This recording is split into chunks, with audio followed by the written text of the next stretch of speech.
Arestado ang isang lalaki matapos makuhanan umano ng mahigit 1 milyong pisong halaga ng droga sa Barangay Commonwealth, Quezon City.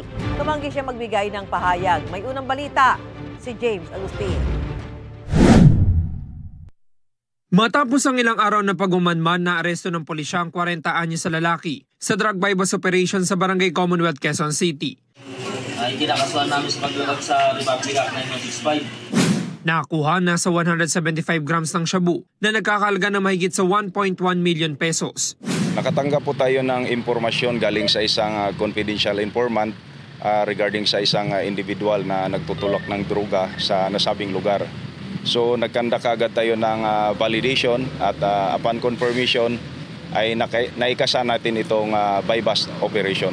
Ayon sa QCPD, itinuturing na high-value individual ang suspect na nag-ooperate sa ilang barangay sa lungsod. Itong ibang poser sa nearby barangay at karatig lugar ay sa kanya po kumukuha ng illegal na droga. Usually kaliwaan po yan at minsan naman ay through online transaction.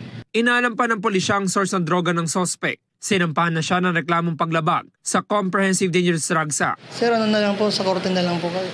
Sa abogado ko na lang salita. Ito ang unang balita. James Agustin para sa GMA Integrated News.